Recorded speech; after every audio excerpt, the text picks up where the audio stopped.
Please subscribe my channel, like my video and share also.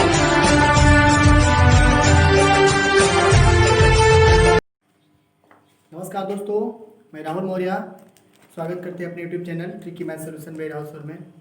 दोस्तों आज हम लोग एनसीईआरटी कक्षा 10 गणित का 3.5 क्वेश्चन प्रश्नावली को पढ़ेंगे, जिसमें समस्यात्मक क्वेश्चन जो भी है उनके बारे में आज पढ़ा जाएगा।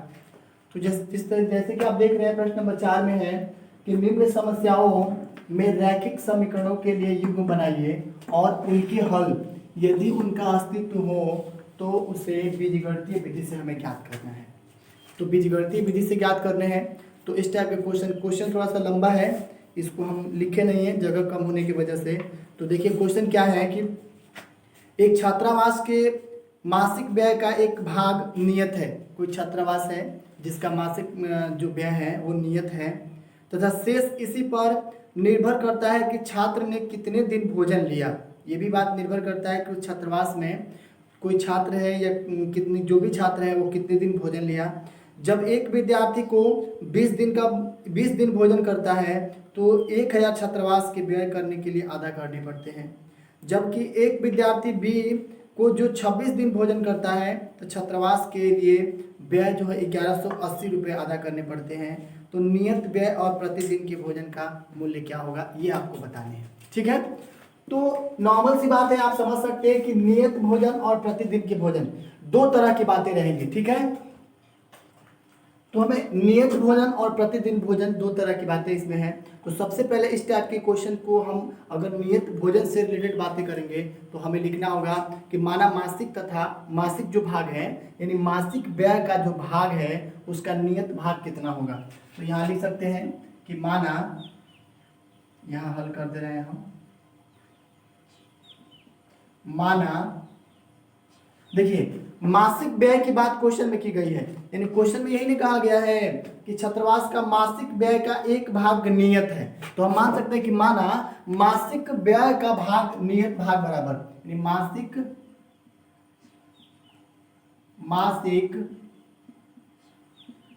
व्यय भाग, यानी मासिक जब व्यय भाग हो जाएगा, मासिक व्यय का भाग नियत है यानी मासिक व्यय का भाग नियत है और उसकी वैल्यू क्या मान लेते हैं हम लोग, x मान लेते हैं। तो जब 100 रुपये मान लेंगे इसकी मान, तो यानी मासिक व्यय का भाग का नियत बराबर 100 रुपये मान लेते हैं। तो ये भी तो हो सकता है कि प्रतिदिन के भोजन का मूल्य कितना होगा। तो यहाँ पे हम लिखेंगे प्रतिदिन के भोजन का भाग बराबर भोजन का भाग। अगर इसका भोजन का मूल्य निकालेंगे, नियत हो जाएगा, या भाग कह सकते हैं या मूल्य कह सकते हैं, तो ये मूल्य बराबर कितना हो जाएगा, y रुपये। इतनी बात समझ रहे हैं। जब इसका मान y रुपये हो जाएगा तो एक चीज, जब कोई विद्यार्थी था, मतलब इसमें ये कहा गया है कि वो विद्यार्थी एक विद्यार्थी ए को जो 20 दिन भोजन के लिए क्या करना पड़ता है कि 1000 छात्रावास के बराबर खर्च यानी व्यय लेने पड़ते हैं। तो आप समझ सकते हैं कि यहाँ पे अगर प्रश्नानुसार हम लेते हैं, प्रश्नानुसार पहला वाला व्यय माने पहला वाला जो विद्यार्थी ए है, यदि वो 20 विद्यार्थियों को प्रतिदिन भोजन कराता है तो उसे 1000 छात्रावास में जो भी व्यय करने पड़ते हैं, पैसे व्यय करने पड़ते हैं या चुकाने पड़ते हैं, वो 1000 के बराबर होता है। तो नियत वाला तो नियत रह जाएगा। तो प्रश्नानुसार लिखेंगे नियत प्लस में कितने विद्यार्थी हो गए, 20, और ये प्रतिदिन का भोजन क्या y है और हमें चुकाने पड़ते हैं कितना, 1000 रुपये। ये इक्वेशन फर्स्ट बन जाएगा। यहीं पे बात समझ रहे हैं आप। मतलब नियत जो व्यय है, नियत व्यय का जो भाग है वो बिल्कुल निश्चित है, लेकिन अब कितने प्रतिदिन भोजन कर रहे हैं, तो 20 विद्यार्थी कर रहे हैं। तो 20 विद्यार्थी प्रतिदिन भोजन को y माने हैं और कितना खर्चा करना पड़ रहा है, 1000 रुपये करने पड़ते हैं। तो ये आपका इक्वेशन नंबर फर्स्ट हो जाएगा। अब देखिए दूसरा स्टेप, ये जो था प्रतिदिन 20, यदि हम ये कह सकते हैं कि जब विद्यार्थी 20 दिन भोजन कराता है तो छात्रावास में 1000 व्यय करने पड़ते थे। तो यहां लिख लीजिएगा, जब विद्यार्थी 20 दिन भोजन कराता है तो 1000 रुपये अदा करने पड़ते हैं, अदा करने होते हैं। बात समझिएगा। स्टेप फर्स्ट में जब विद्यार्थी 20 दिन भोजन कराता है तो उसे छात्रावास में 1000 रुपये अदा करने पड़ते हैं। तो ये बताइए, यहाँ पर भी लिख सकते हैं कि जब विद्यार्थी, दूसरे स्टेप में कहा गया कि जब विद्यार्थी 26 दिन भोजन कराता है, 26 दिन भोजन कराता है तो उसे 1180 रुपये अदा करने होते हैं। अदा करने का मतलब छात्रावास में जमा करने होते हैं, अदा करने होते हैं। बात समझ गए आप? मतलब जब वो 26 दिन भोजन कराता है विद्यार्थियों को या लड़के लोगों को, छात्रों को, तो उसे 1180 रुपये अदा करने पड़ते हैं। तो आप समझ सकते हैं इस क्वेश्चन के हिसाब से, यानी इस सेकेंड स्टेप में क्या लिख सकते हैं हम, यही दिखा सकते हैं कि नियत भाड़ा आपका 100 प्लस कितने दिन विद्यार्थी को भोजन कराता है, 26 दिन, यानी प्रतिदिन का भोजन y बराबर कितना, 1180। क्वेश्चन नंबर क्या बन जाएगा सेकेंड। बहुत इजी, आप बस समझिए इस क्वेश्चन को। 20 दिन भोजन 20y, 26 दिन भोजन 26y। तो निश्चित है कि समीकरण 1 और समीकरण 2 बन गए। तो हम बेसिकली रूप से ऐसे लिख सकते हैं कि समीकरण 1 व समीकरण 2 को हल करने पर, समीकरण 1 व समीकरण 2 को क्या करने पर, हल करने पर, समीकरण 1 और समीकरण 2 को हल किया जाएगा। तो जब समीकरण 1 और समीकरण 2 को हल करेंगे तो यहाँ पे हम लिखेंगे कि अब लिख लीजिए यहाँ पे x प्लस 26y बराबर 1180 और फिर से x प्लस यहाँ पे हो जाएगा 20y बराबर यहाँ पे हो जाएगा 1000। मतलब समझिए, देखिए समीकरण 1 व समीकरण 2 को हल करने पर, या ये भी लिख सकते हैं कि समीकरण 2 से समीकरण 1 को घटाने पर, क्या करने पर, घटाने, समीकरण 1 से समीकरण 2 को क्या करने पर, घटाने पर। नॉर्मल सी बात है। जब यहाँ लिखेंगे हम तो आपको दिखाने पड़ेंगे, यहाँ पे ये घटाएंगे तो चिन्ह देखिए, प्लस पद में है तो माइनस हो जाएगा, ये प्लस में है तो माइनस हो जाएगा, और ये भी प्लस है तो माइनस में हो जाएगा। अब इससे ये कैंसिल हो जाएंगे। अब 26 में से 20 जाएगा, कितना बनेगा, 6y बराबर 180 में से, सॉरी 1180 में से 1000 जाएगा तो ये हो जाएगा 180। यहाँ तक ठीक है। अगर 6 से कटाते हैं तो 36 का 18 हो जाएगा, यानी y बराबर कितना हो जाएगा, 30, y बराबर 30। अब यहाँ से काम करते हैं कि y का मान समीकरण नंबर 1 में रखने पर, समीकरण 1 में रखने पर, तो y का मान हम समीकरण नंबर 1 में रखेंगे तो आप देख सकते हैं समीकरण 1 कितना है, x प्लस 30y बराबर 1000। तो यहाँ पे लिखेंगे हम x प्लस 20 के जगह पर 20 और गुणे y की वैल्यू कितना है, 30 है, और बराबर कितने हो जाएंगे, 1000। ठीक है। तो x प्लस 20 से कितना हो जाएगा, 60, यानी 600 हो जाएंगे यहाँ पे। तो 600 बराबर कितना, यहाँ पे हो जाएगा 1000, यानी x बराबर कितना हो गया, 1000 माइनस 600, तो x बराबर कितना हो जाएगा, 400। x बराबर 400।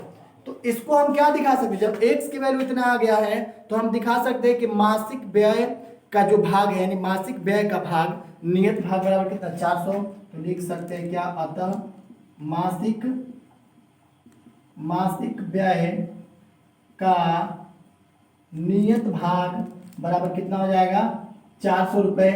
अब नियत भाग 400 रुपये, तो प्रतिदिन का भोजन का मूल्य कितना बनेगा, तो यहाँ लिख सकते हैं कि प्रतिदिन के भोजन का मूल्य बराबर, प्रतिदिन के भोजन के मूल्य कितना हो जाएंगे, यहाँ पे लिखा गया y बराबर 30 है, क्योंकि y बराबर प्रतिदिन के भोजन का मूल्य y माने थे हम, तो ये कितने हो जाएंगे, 30 रुपये हो जाएंगे। और यही दोनों मिल करके क्या बन जाएगा, इसका आंसर बन जाएगा। ठीक है। आइए समस्यात्मक क्वेश्चन का सेकंड नंबर क्वेश्चन देखते हैं। आइए दोस्तों देखते हैं सेकंड नंबर क्वेश्चन, लिख दें ताकि काफी दिक्कतें होती है पिछले क्वेश्चन में। क्वेश्चन है कि एक भिन्न 1/3 हो जाती है। मान लेते कोई भिन्न है वो 1/3 हो जाती है। कब होती है, जब उसके अंश से हम 1 घटा देते हैं, और वह 1/4 हो जाती है जब उसके हर में क्या कर लेते हैं, हम 8 जोड़ लेते हैं। तो वह भिन्न बताइए कि वो भिन्न क्या होगा। तो चलिए सबसे पहले क्या करते हैं उसको हल करते समय, कि सबसे पहले हमें भिन्न निकालनी है। तो हम यहाँ लिखेंगे कि माना भिन्न का अंश बराबर, भिन्न का अंश बराबर हम x मान लेते हैं। भिन्न का अंश क्या मानेंगे, x। तो ये भी तो पता होगा कि भिन्न का हर क्या होगा, तो यहाँ लिखेंगे भिन्न का हर बराबर y। जब भिन्न का अंश x हो गया, भिन्न का हर y हो गया, तो अभीष्ट भिन्न बराबर क्या बन जाएगा, तो यहाँ लिखेंगे अभीष्ट भिन्न बराबर क्या हो जाएगा, x बाई वाई। ठीक है, x बाई वाई। तो अभीष्ट भिन्न बराबर क्या बन जाएगा, x बाई वाई। एक चीज बताइए, पहले चलिए क्वेश्चन पे। क्वेश्चन में दिया है कि एक भिन्न 1/3 हो जाता है जब उसके अंश में हम एक घटा देते हैं। तो ये बताइए, अंश हमने x माना है, हर हमने y माना है, तो अगर प्रश्नानुसार लिखते हैं यहाँ पे, मान लीजिए यहाँ लिखा गया प्रश्नानुसार, और प्रश्नानुसार ये दिखाएंगे कि यहाँ दिया गया साफ शब्दों में कि अंश से एक घटा दीजिए। जब अंश से एक घटाएंगे तो x - 1, और हर्ष तो कुछ घटाने के लिए कहा नहीं है, तो y लिख देंगे, और बराबर कितने के बराबर हो रहा है, 1/3 का, तो यहाँ लिख देंगे 1/3। सबसे पहले इसको हल कर लेते हैं, उसके बाद दूसरे स्टेप पे चलेंगे हम। इनसे गुणा करेंगे तो कितना हो जाएगा, 3x माइनस ये 3 1 3 हो जाएगा, और ये y हो जाएगा, इधर आ जाएगा ये, तो ये हो जाएगा 3x माइनस y बराबर 3, समीकरण नंबर 1। यहाँ तो कोई डाउट नहीं है, ठीक। अब चलिए दूसरे स्टेप में चलते हैं। दूसरा ये कहा है कि वह 1/4 हो जाता है जब हर में हम 8 जोड़ देते हैं। तो हम लिख सकते हैं दूसरी शर्तानुसार,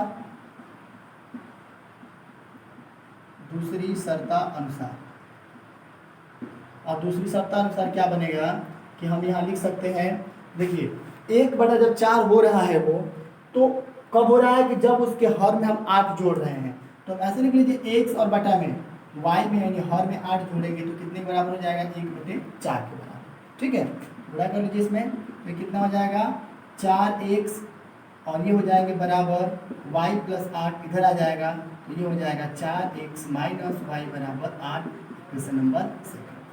यहाँ तक कोई दिक्कत नहीं है, हमें दोनों समीकरण निकल गए यहाँ पे। अब आपको क्या करना है कि समीकरण 1 व समीकरण 2 को हल करने पर, समीकरण 2 को हल करने पर, या ये भी लिख सकते हैं कि समीकरण 2 से समीकरण 1 को घटाने पर, 1 को क्या करने पर, घटाने पर। इतनी बात तो लिख देंगे हम। अब ये बताइए, यहाँ पे समीकरण नंबर 2 कितना है, 4x माइनस y बराबर 8 दिया गया है। यहाँ पे कितना है, 3x और माइनस y बराबर कितना है, 3 दिया गया है। अगर हम घटाएंगे तो निश्चित रूप से इनका चिन्ह चेंज होगा, तो ये प्लस है तो माइनस हो जाएगा, ये प्लस है तो माइनस हो जाएगा, और ये भी प्लस है तो क्या बन जाएगा, माइनस। इतनी बात तो करेंगे हम। अब देखिए असमान चिन्ह कट जाएंगी, 4x में से 3x घटेगा तो x बचेगा, और यहाँ पे से 8 में से 3 जाएगा तो क्या बनेगा, 5 बचेगा, नहीं 5 बचेगा। तो x की वैल्यू तो 5 हो गया। अब हमें क्या करना है, यहाँ लिखना है कि x का मान हम समीकरण नंबर 1 में रखने पर, यानी हमें समीकरण नंबर 1 में रखने पर। जब x की वैल्यू हम समीकरण नंबर 1 में रखेंगे तो यहाँ देख सकते हैं कि समीकरण नंबर 1 कितना है, 3x माइनस y बराबर 3 है। तो यहाँ पे लिख सकते हैं 3 × x की वैल्यू कितना है, 5 है, और माइनस y की वैल्यू कुछ नहीं तो y लिखेंगे, और बराबर कितना है, 5 है, सॉरी 3 है, तो यहाँ पे 3 लिख लेते हैं, यहाँ पे 3 है। यहाँ तक तो बात समझ रहे हैं आप। अब ये बताइए, देख रहे हैं आप, 3x मतलब 3 5 15 हो जाएगा, ये तो 3 5 15 हो जाएगा, तो आप लिख सकते हैं 15 माइनस y = 3 है तो 3 हो गया। ठीक है, अब बताइए माइनस y बराबर कितना, तो यहाँ पे 3 और इधर आएगा तो -15 हो जाएगा, तो माइनस y बराबर कितना हो जाएगा, ये आपका हो जाएगा -12, माइनस से माइनस कैंसिल, y की वैल्यू कितना आ गया, 12 आ गया। जब y की वैल्यू 12 आ गया तो देखिए x का मान हमने निकाला है 5 और y की वैल्यू 12, और यहाँ पे हमने अंश माना है x को और हर माना है y को, तो अंश की जगह पे 5 लिखेंगे और हर की जगह पे 12, यानी अभीष्ट भिन्न x बाई y। तो यहाँ पे लिख सकते हैं कि अभीष्ट भिन्न बराबर x बाई y मतलब कितना, 5 और बटे 12, और यही क्या बन जाएगा, इसका आंसर बन जाएगा। ठीक है, आइए देखते हैं इसका अगला समस्यात्मक क्वेश्चन क्या है। आइए देखते हैं अगला क्वेश्चन।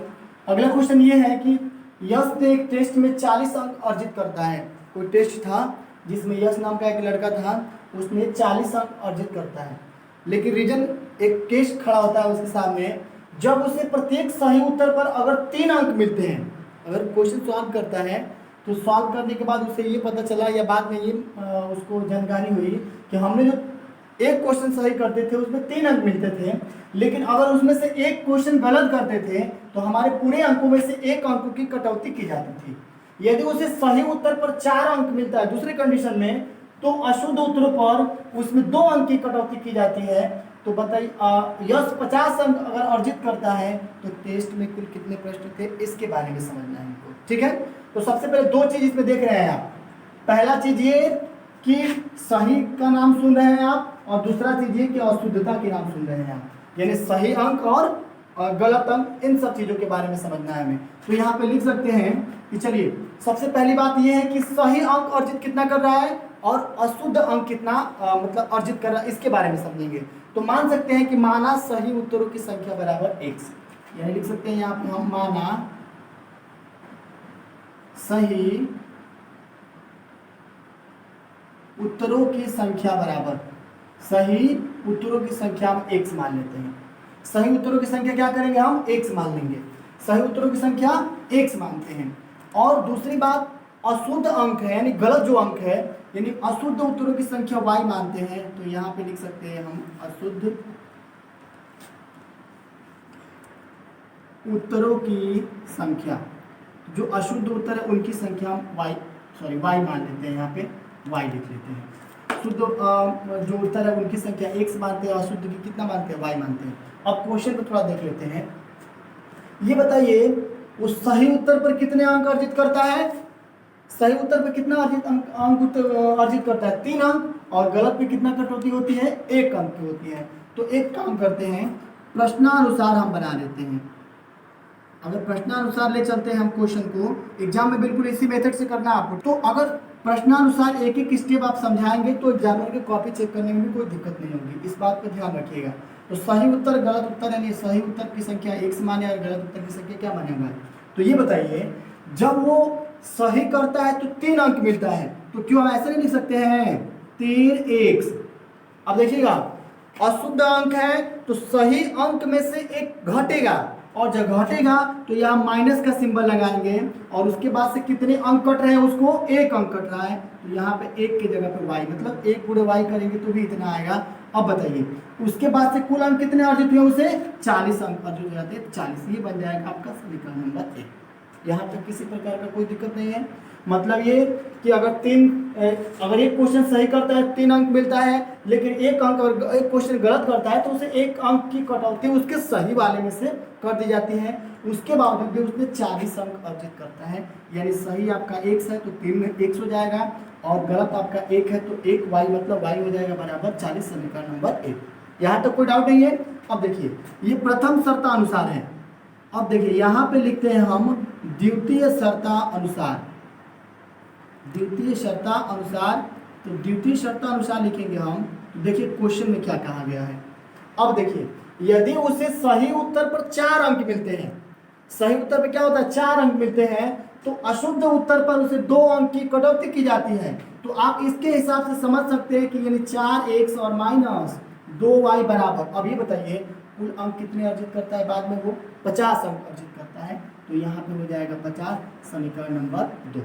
देखिए अगर आप इक्वेशन बना लेंगे तो क्वेश्चन सॉल्व कर लेंगे, इक्वेशन अगर नहीं बनेगा तो निश्चित रूप से आप सॉल्व नहीं कर पाएंगे। तो पहली बात ये कि आप समीकरण बनाइए, और समीकरण बनने के बाद ऑटोमेटिक क्वेश्चन को आप सॉल्व कर सकते हैं। अब देखिए दोनों इक्वेशन बन गए। अब दोनों इक्वेशन बन गए तो आप क्या कर सकते हैं, देख सकते हैं यहाँ पे कि समीकरण 1 में y और y की वैल्यू बराबर नहीं है, समीकरण 1 में x और x का 2 का अगर कंप्रोमाइज किया, दोनों इक्वेशन अलग अलग है। तो इसके लिए क्या करने होंगे कि यहाँ पे देखिए समीकरण 1 व समीकरण 2 को लिखने पर, समीकरण 1 और समीकरण 2 को लिख लीजिए तो क्या बन जाएगा। पहला नंबर समीकरण ये है 3x माइनस वाई बराबर 40 हो जाएगा, और ये आपका है 4x माइनस 2y बराबर 50 हो जाएगा। ये समीकरण 1 और समीकरण 2 ये इसलिए लिखे हैं कि अब आपको देखिए संतुष्ट करने के लिए पहले नंबर समीकरण में हमें 2 से गुणा करना पड़ेगा, और 2 से गुणा करना पड़ेगा, और दूसरे नंबर समीकरण में आप 3 से गुणा करेंगे। नहीं, तो इसमें आप समीकरण नंबर 1 में आप 2 से गुणा कर लीजिए ताकि इसके बराबर आ जाए। तो यहाँ पे इस मेथड को लिखिए क्या कि समीकरण 1 में 2 से गुणा करने पर, समीकरण 1 में 2 से क्या करने पर, गुणा करने पर। तो ये बताइए जब समीकरण नंबर 1 में हम 2 से गुणा करते हैं तो इसकी वैल्यू कितना आ जाएगी। अब सोचिए थोड़ा सा, अगर 3x में 2 से मल्टीप्लाइकेशन करेंगे तो 6x हो जाएगा, माइनस है तो माइनस लगा दीजिए। यहाँ पे अकेले y है, अगर 2 से करेंगे तो 2y हो जाएगा। अब यहाँ पे 40 है तो 40 गुना कितना हो जाएगा, 80। यहाँ तक समझ लिए आप। अब देखिए दूसरा वाला इक्वेशन लिख लीजिए आप, कितना है 4x और माइनस 2y इक्वल टू कितना 50। अब यहाँ पे आपको क्या करना है, देखिए समान चिन्ह रहेगा तो चिन्ह बस बदल दीजिए, यानी ये माइनस है तो ये प्लस ऑटोमेटिक कट जाएगा। और यहाँ पे लिख लीजिए क्या, घटाने पर, क्या करने पर, घटाने पर। और जब घटाने की बात आ जाएगी तो आपको करने क्या है, 6x में से 4x घटाएंगे तो क्या बन जाएगा 2x बराबर। अब देखिए 80 यानी ये प्लस पद में था तो इसको चेंज किया माइनस में हो गया, 80 में से 50 जाएगा तो क्या बनेगा 30 हो जाएगा। 2 से भाग करेंगे x बराबर कितना आ जाएगा 15। अब थोड़ा सा एक दिमाग लगाइए, दिमाग आपको ये लगाना है कि x की तो वैल्यू निकाल ली है, मतलब माना सही उत्तरों की संख्या x माने हैं तो x बराबर 15 यहाँ पे निकल गया। लेकिन अभी y का मान निकालना है तो यहाँ लिखेंगे x का मान समीकरण नंबर 1 में रखने पर, समीकरण नंबर 1 में रखने पर। बात समझ रहे हैं आप। तो देखिए समीकरण नंबर 1 यहाँ है कितना 3x है ना, तो 3 इंटू एक्स की वैल्यू कितना 15 और माइनस y है तो y कर दीजिए और बराबर कितना 40। यहाँ तक कोई दिक्कत नहीं है। 15 या 45 हो जाएगा, माइनस y बराबर यहाँ पे 40 है तो माइनस y बराबर 40 और 45 को पक्षांतर करेंगे तो माइनस 45 हो जाएगा यहाँ पे, तो माइनस 45 लिख लीजिए। अब बताइए माइनस y बराबर माइनस 5, माइनस से माइनस कैंसिल, यानी y का एक नया मान मिल गया कितना 5। y का मान कितना मिल गया यहाँ पे 5 मिल गया। ये तो बात समझ रहे हैं आप। अब देखिए लास्ट में क्या कहा गया है कि कुल कितने प्रश्न थे, तो सही प्रश्न और गलत प्रश्न, यानी सही उत्तर और गलत उत्तर दोनों को इंक्लूड कर लेंगे तो हमें वास्तव में पता चल जाए कि वास्तव में कितने प्रश्न थे। तो यहां पे लिख लेंगे अतः कुल प्रश्नों की संख्या बराबर, अतः कुल प्रश्नों की संख्या बराबर। तो यहाँ पे 15 यानी ऐसे लिखिएगा आप x प्लस वाई, यानी 15 और प्लस 5 बराबर कितना 20, और यही मिलकर क्या बन जाएगा इसका आंसर बन जाएगा। ठीक है, तो आइए इस समस्यात्मक क्वेश्चन का अगला नंबर क्वेश्चन देखते हैं। आइए दोस्तों देखते हैं अगला नंबर क्वेश्चन। अगला क्वेश्चन ये है कि एक राजमार्ग पर 2 स्थान ए और बी है। मान लीजिए एक राजमार्ग है जिनके 2 स्थान दिए गए हैं, एक स्थान का नाम आपका ए दिया गया और एक स्थान का नाम बी दिया गया। ठीक है, उनके बीच की दूरी 100 किलोमीटर है। तो यहाँ से लेकर के और यहाँ तक के बीच की दूरी कितना है 100 किलोमीटर। ठीक है, दूरी पर एक कार ए से तथा दूसरी कार बी बिंदु से चलना प्रारंभ या बी बिंदु से एक ही समय पर चलना प्रारंभ करती है। यदि ये कार भिन्न चालों से एक ही दिशा में चलती है तो वे 5 घंटे बाद मिलती हैं। यदि वो विपरीत दिशा में चलती हैं तो 1 घंटे बाद मिल जाती है। तो दोनों कारों की चाल ज्ञात करनी है। तो आपको बताए हैं इस वाले बिंदु का नाम ए रखे और इस वाले बिंदु का नाम बी रखे हैं। एक कार यहाँ पे है और एक कार यहाँ पे है। तो देखिए यदि ये यहाँ से चलना प्रारंभ करती है, यानी ये यहाँ से चलना प्रारंभ करती है तो जब तक यहाँ तक आती है, मतलब इस बिंदु तक आती है, इसकी वैल्यू क्या मानेंगे हम x मान लेते हैं। क्या मानते हैं x। और यहाँ से जब चलना प्रारंभ करती है इसकी वैल्यू क्या मान लेते हैं y। ये x हो जाएगा और ये y हो जाएगा। इतनी बात तो पूरी तरह समझ रहे हैं। जब इतनी बात समझ रहे हैं तो अब आपको स्टेप बनाने पड़ेंगे। और स्टेप कैसे बनेंगे कि माना स्थान ए से, मान लीजिए स्थान ए पहला है, तो माना स्थान ए से चलने वाली कार की चाल बराबर x किमी प्रति घंटा। यहाँ पे लिखिएगा माना स्थान ए से चलने वाली कार की चाल बराबर x केवी प्रति घंटा।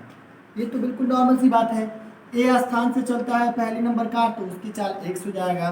तो ये भी तो लिख सकते हैं कि स्थान B से चलने वाली कार की चाल बराबर y किलोमीटर प्रति घंटा। ये तो हमने चाल लिखा है, यहाँ से यहाँ तक आया तो x की प्रति घंटा है, और यहाँ से यहाँ तक चला तो क्या हो गया, y की प्रति घंटा हो गया। अब थोड़े से क्वेश्चन में एक रुझान आता है। रुझान ये है कि A से तथा दूसरी कार B से, अब बात ये है कि ये कार भिन्न भिन्न चलना प्रारंभ करती है 5 घंटे बाद, मतलब यहाँ से ये चलती है और यहाँ से ये चलती है। तो एक समय ऐसा भी होता है कि अलग अलग चाल इनके हैं, तो 5 घंटे के बाद एक दूसरे से क्या हो जाती है, मिल जाती है। तो यहाँ पे लिखेंगे हम 5 घंटे बाद। क्या करेंगे हम, 5 घंटे बाद। तो यहाँ लिख लीजिएगा 5 घंटे पश्चात या बाद। तो आप समझ सकते हैं, इसी फिगर को एक बार और ड्रॉ कर लीजिए यहाँ पे, और इसका मान A मानिए और इसका मान क्या मानेंगे आप, B मानेंगे। इसको A मान लीजिए और इसको B मान लेते हैं। तो अब देखिए यहाँ तक तो x की प्रति घंटा था ना, कुल दूरी समय, दूरी बराबर क्या होता है, चाल गुणे समय। तो अब आपको करना क्या है कि जब ये वाला इस स्थान से यहाँ तक आएगा कार, यानी कार नंबर A है, ये कार A है और ये क्या है, कार B है, और इनके बीच की दूरी भी दी गई कितना, 100 किलोमीटर। ये तो नॉर्मल सी बात है। तो ये बताइए यहाँ से जब यहाँ तक गया तो इसके लिए 5x हो जाएगा, और जब यहाँ से यहाँ तक जाएगा तो इसके लिए क्या बन जाएगा, 5y बन जाएगा। इतनी बात पूरी तरह समझ रहे हैं। इनके बीच की दूरी कितना है, 100 किलोमीटर। तो ये बताइए, लिख सकते हैं कि A द्वारा चली गई कुल दूरी, लिखेंगे ना, तो यहाँ लिखिएगा A द्वारा, अब दूरी पूछ रहा है, A द्वारा चली गई कुल दूरी, और यहाँ पे लिख दे रहे हैं हम कि दूरी बराबर होता क्या है, तो लिख सकते हैं यहाँ पे चाल गुणते समय। क्या होता है, चाल गुणे समय, ये दूरी का सूत्र होता है। तो ये बताइए दूरी बराबर चाल गुणे समय। चाल हमने पहले वाले को x माना है और समय कितना, 5 घंटे है, तो यहाँ पे लिख सकते हैं 5x, इसको लिख सकते हैं हम। तो ये बताइए अब यहाँ लिख सकते हैं B द्वारा चली गई, यानी यहाँ पे लिख सकते हैं एक और चीज, कार B द्वारा, कार B द्वारा, और ये कार A द्वारा है। कार B द्वारा चली गई कुल दूरी बराबर, चली गई कुल दूरी बराबर 5y हो जाएगा। तो कार A द्वारा चली गई दूरी 5, कार A का मतलब समझिए ये कि A वाले बिंदु से जो कार चल रही है उसके लिए है, और B कार का मतलब B वाले बिंदु से चल रही कार उसके लिए है। तो 5x और 5y हो गया। अच्छा, और कुल दूरी तो यहाँ लिख सकते हैं हम, यहाँ पे कुल दूरी आपके बुक में दी गई कितना, 100 किलोमीटर। ये समझ गए। चलिए हम यहाँ पे लिखते हैं प्रथम शर्ता अनुसार, यहाँ पे लिख सकते हैं प्रश्नानुसार, लिख लीजिए प्रश्नानुसार। और प्रश्नानुसार क्या बन जाएगा, प्रश्नानुसार ये बनेगा कि 5x माइनस, देखिए एक और चीज अब आपको दिमाग में बैठाना है, अगर वो विपरीत दिशा में चलती है, जैसे मान लीजिए यहाँ पे क्या था, यदि वो विपरीत दिशा में चलती है तो 1 घंटे पश्चात एक दूसरे से मिल जाती है, और समान दिशा में चलती है तो क्या होता है, 5 घंटे बाद एक दूसरे से मिलती है। यदि कारें विपरीत दिशा में चलती है तो 1 घंटे बाद, मतलब ये भी इधर से आ रही है और ये भी इधर से आएगी। तो सबसे पहला स्टेप बनाएंगे हम कि एक ही दिशा में जा रही है, तो यहाँ पे लिख लीजिएगा 5x minus 5y equal to कितना, 100। 5 से 5 कटेगा, 100 कटाइए, तो x माइनस y बराबर कितनी बार में कटेगा, 20 बार में। ये हो जाएगा समीकरण नंबर 1। यहाँ तक कोई डाउट नहीं है। अब देखिए, अब आपको करने क्या है कि यदि कारें विपरीत दिशा में चलती हैं, मतलब देखिए यदि कारें विपरीत दिशा में चलती है, विपरीत दिशा में चलती है, यदि कार दोनों है, ए स्थान से और बी स्थान से जो कार है, अगर वो विपरीत दिशा में चलती है तो 1 घंटे बाद क्या होती है, मिलती है। तो 1 घंटे बाद एक दूसरे से क्या होती है, मिलती है। एक दूसरे से क्या होती है, मिलती है। ये वो विपरीत दिशा में चले, तो देखिए विपरीत दिशा का सिंबल कैसे बनाएंगे आप, ऐसे बना लीजिए। 2 राजमार्ग हैं, और इस राजमार्ग को पहला नंबर ए है और दूसरा नंबर बी है, यानी ये यहाँ से जो चल रही है और यहाँ से भी चल रही है, ये बिल्कुल एक दूसरे के विपरीत दिशा में है। दूरियां वही है, दूरियां कितना है 100 किलोमीटर ही है, लेकिन अब क्या हो गया कि ये वाली कार इधर से जा रही है तो वो वाली कार क्या कर रही है उधर से आ रही है, तो दोनों एक दूसरे से मिलेंगी। तो ए द्वारा चली गई दूरी हम मानेंगे, ए द्वारा चली गई दूरी, तो यहाँ लिख सकते हैं कि अब ए द्वारा चली गई दूरी बराबर हम x मानेंगे और यहाँ b द्वारा चली गई दूरी बराबर y मान लेते हैं। ध्यान रहे, जब भी कोई कार, जब भी कोई ट्रेन विपरीत दिशा में चलती है तो उनका जो चाल होता है एक दूसरे से जोड़ते हैं। क्या करते हैं? जोड़ते हैं। तो ये आपका हो जाएगा, प्रश्नानुसार लेंगे तो x plus Y equal to 100। क्यों? क्योंकि 1 घंटे बाद मिलती है और इसमें 5 घंटे बाद मिलती है, तो 5 घंटे था तो दूरी बराबर 4 गुणे समय, और इसमें 1 घंटे है तो दूरी बराबर 4 गुणे समय। तो 1 घंटे मतलब 1 गुणे x करें या x कर दे एक ही बात है, y गुणे 1 करें या y कर दे एक ही बात है। विपरीत दिशा में है तो x प्लस वाई बराबर 100, ये हो जाएगा समीकरण नंबर 2। समीकरण में कोई परेशानी नहीं है आपको। तो अब आप काम कीजिए, यहाँ पे आप सॉल्व करेंगे ये कि समीकरण नंबर 1 और समीकरण नंबर 2 को हल करने पर। यहाँ लिख लीजिएगा समीकरण 1 व समीकरण 2 को हल करने पर। समीकरण 1 और समीकरण 2 जब हल किया जाएगा तो बड़ा वाला ये है, तो इसमें से समीकरण 1 को घटाएंगे हम, तो ये हो जाएगा x प्लस वाई बराबर कितना 100 हो जाएगा, और ये हो जाएगा x माइनस वाई बराबर 20, और समान चिन्ह है तो अब इसको पहले ही कटा देंगे ये। अब x कितना हो जाएगा 2x हो जाएगा। यहाँ पे आपको लिखना है क्या करने पर, घटाने पर। पहले देखिए घटाने या और समान चिन्ह है तो किसी प्रकार का चिन्ह मत बताइए, घटा दीजिए सीधा। तो यहाँ पे घटाने पर जब बात आएगी तो यहाँ पे लिखेंगे क्या आप, ये प्लस है तो माइनस हो जाएगा, ये प्लस था तो माइनस, ये भी आपका प्लस प्लस प्लस ही हो जाएगा, या फिर चाहेंगे तो 2x हो जाएगा। और x की वैल्यू आप निकालना चाहेंगे तो जोड़िए पहले, सॉरी समान चिन्ह कट गया, x 2x हो जाएगा। यहाँ पे लिख दीजिएगा जोड़ने पर, क्या करने पर, जोड़ने पर, क्योंकि समान विपरीत चिन्ह है तो कट गया ये वाला। समान चिन्ह जोड़िए तो 100 और 20 कितने हो जाएंगे, 120 हो जाएगा।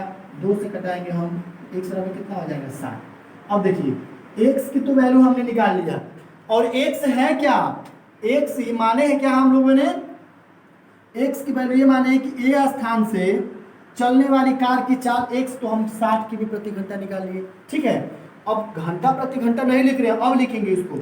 देखिए x का मान पहले लिख लीजिए आप, यहाँ पे लिखेंगे हम x का मान समीकरण 1 में रखने पर, समीकरण 1 में रखने पर, तो समीकरण 1 में रखा जाएगा तो समीकरण नंबर 1 यही ना है, x के जगह पे लिखे 60 और माइनस y बराबर यहाँ पे हो जाएगा 20, तो माइनस y बराबर 20 माइनस 60 हो जाएगा, तो माइनस y बराबर माइनस 40, माइनस से माइनस कैंसिल, y बराबर कितना हो गया 40। अब थोड़ा सा ध्यान दीजिए, देखिए बी स्थान से चलने वाली कार की चाल कितना निकल गया, 40 किमी प्रति घंटा। कितना निकल गया, 40 किमी प्रति घंटा। तो पहले आप लिख लीजिए यहाँ पे कि अतः, और अतः में क्या लिखेंगे, ए स्थान से चलने वाली कार की चाल बराबर कितना 60 किमी प्रति घंटा, और यहाँ पे बी स्थान से चलने वाली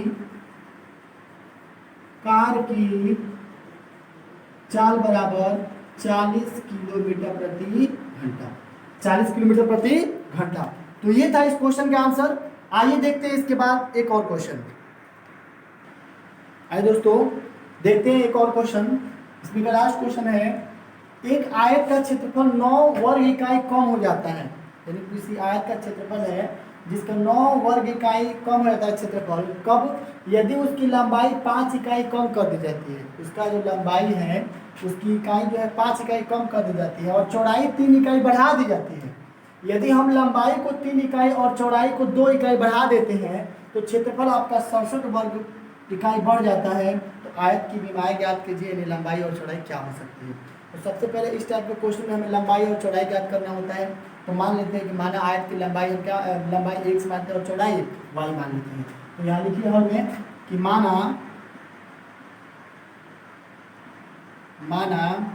आयत की लंबाई बराबर x मीटर, बात समझिएगा x मीटर। तो ये भी तो लिख सकते हैं, जब विमाएँ पूछा है, यहाँ पे विमाएँ पूछा है ना, तो आयत की चौड़ाई बराबर y मीटर। हमने आयत की लंबाई x मान लिया और चौड़ाई क्या मान लिया, y मान लिया। तो ये भी तो कह सकते हैं कि आयत का क्षेत्रफल बराबर, आयत का क्षेत्रफल बराबर, तो आयत का क्षेत्रफल बराबर होता क्या है, लंबाई गुणे चौड़ाई। यानी आयत का सूत्र लिख लीजिएगा, आयत का क्षेत्रफल बराबर लंबाई गुणे चौड़ाई। इस सूत्र के हिसाब से सॉल्व करेंगे आप लोग। तो आयत का क्षेत्रफल लंबाई गुणे चौड़ाई मतलब कितना, एक्स वाई हो जाएगा, यही तो होगा। लेकिन यहाँ पे हम लिख सकते हैं मीटर का स्क्वायर या वर्ग मीटर लिख सकते हैं, यहाँ तक कोई डाउट नहीं है। अब सुनिए, अब क्वेश्चन में ये कहा गया है कि 9 वर्ग इकाई कम हो जाता है यदि उसकी लंबाई में 5 इकाई कम कर देते हैं तब। तो लंबाई तो हमने x माना है ना, और 3 इकाई बढ़ा देते हैं चौड़ाई में, तो हम क्या लिखेंगे प्रश्नानुसार। तो यहाँ पे लिखना होगा आपको प्रश्नानुसार, और प्रश्नानुसार ये बनेगा कि उसकी लंबाई में 5 इकाई कम कर देते हैं, लंबाई में 5 इकाई कम और चौड़ाई में 3 इकाई बढ़ा देते हैं, तो 9 वर्ग इकाई कम होता है उसके संपूर्ण क्षेत्रफल से। तो लिख लीजिए यहाँ पे x, इसमें से 5 कम कर दीजिए क्योंकि लंबाई हमने x माना, इसमें से 5 कम कीजिए, और गुणे y में हमें कितना जोड़ना है, 3 इकाई जोड़ना है, तो यहाँ पे 3 कर देंगे, और कुल के बराबर यहाँ पे x, और इसमें 9 वर्ग इकाई कम हो जाती है तो -9 कर देंगे। यहाँ तक किसी प्रकार का कोई डाउट नहीं है। चलिए हम x और y में गुणा करेंगे तो x y हो जाएगा, x में +3 से करेंगे तो 3x हो जाएगा, इनसे करेंगे तो -5y हो जाएगा, और माइनस प्लस माइनस 5 के 15 इक्वल टू xy -9। यहाँ तक समझ रहे हैं। अब देखिए xy से xy कैंसिल हो जाएगा, तो हमें क्या मिलेगा, 3x - 5y बराबर, ये आपका -9, ये इधर जाएगा तो +15 हो जाएगा। तो ये बताइए 3x - 5y बराबर कितना हो जाएगा, 15 में से 9 जाएगा तो 6 बन जाएगा। ये समीकरण नंबर 1।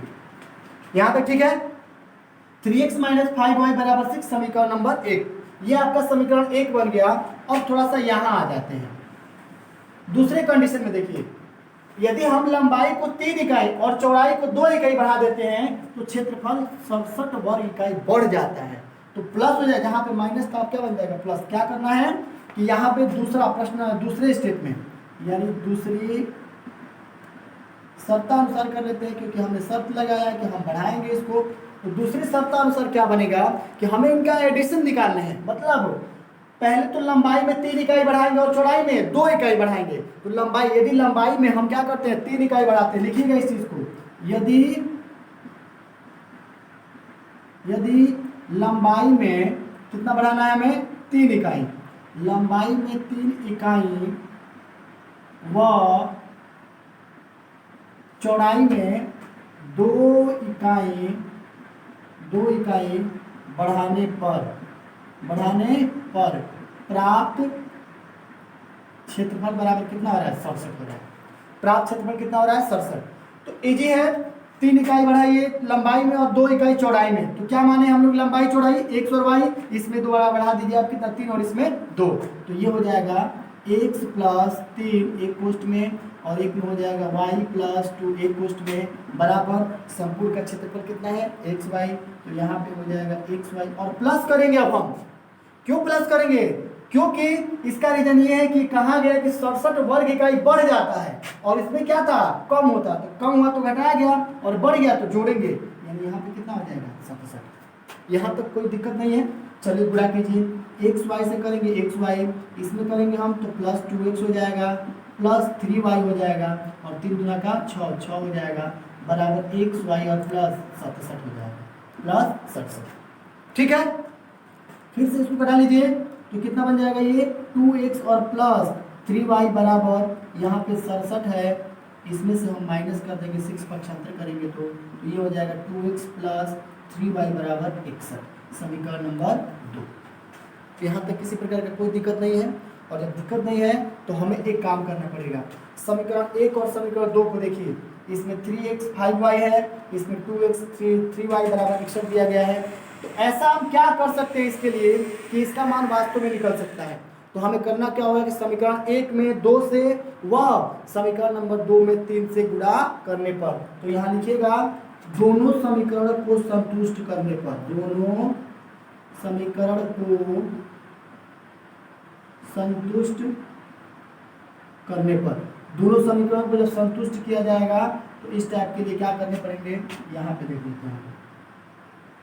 देखिए ये वाला समीकरण लिखिए, तो 3x माइनस 5y बराबर 6 और इसमें कितना है 2x और प्लस यहाँ पे 3y और इक्वल टू कितना 61 है। तो अभी बताया है कि समीकरण नंबर 1 में हमें 2 से गुणा करना है और समीकरण नंबर 2 में 3 से गुणा करना है। तो लिखिए यहाँ पे समीकरण 1 में 2 से व समीकरण 2 में 3 से गुणा करने पर, अब बताइए हमें क्या करना है, इसमें 2 से गुणा करना है। जब 2 से गुणा करेंगे तो इसकी वैल्यू कितना आ जाएगी, लिख लीजिए 3 दूना का 6x और माइनस 5 दूना का 10y इक्वल टू 6 दूना 12।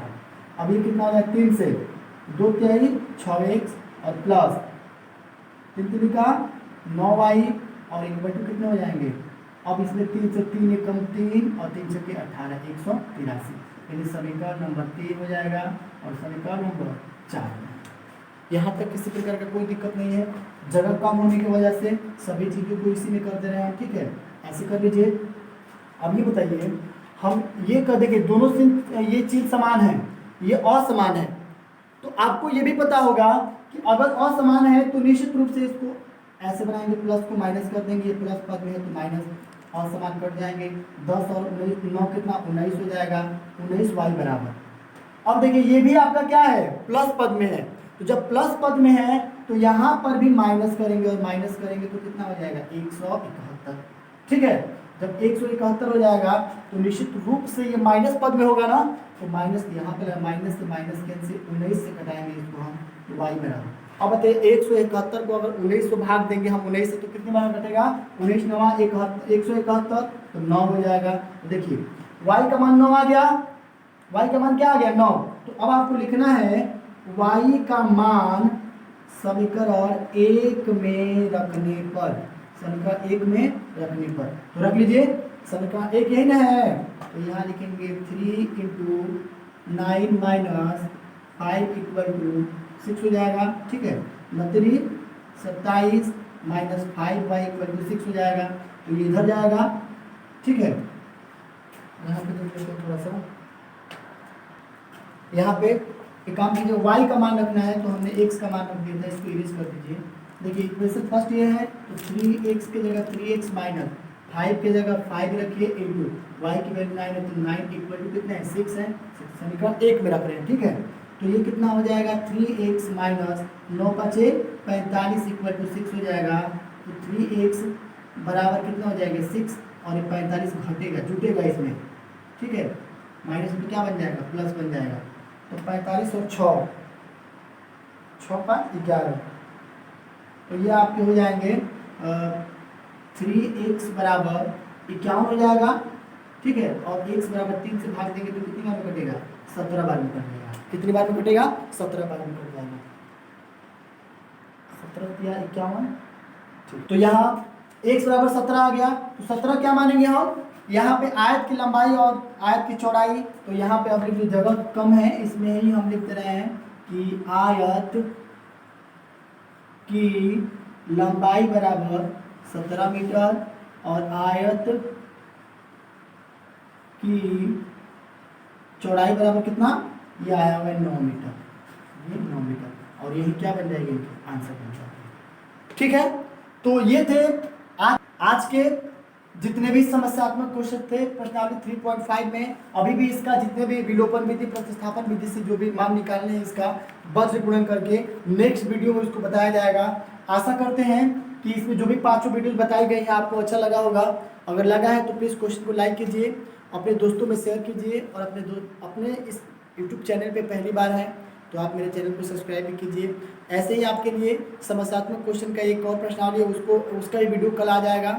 और इससे पहले 3.3, 3.4, 3.5 और 3.6 के जितने भी वीडियोज है वज्र गुणन करना विलोपन विधि से प्रतिस्थापन विधि से, वो एक ही दिन सभी प्रश्नावली का एक एक खंड वाइज करके हम वीडियो आपके सामने अपलोड करेंगे।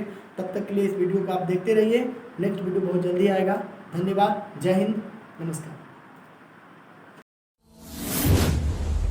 Thank you for watching my video, and next video coming soon.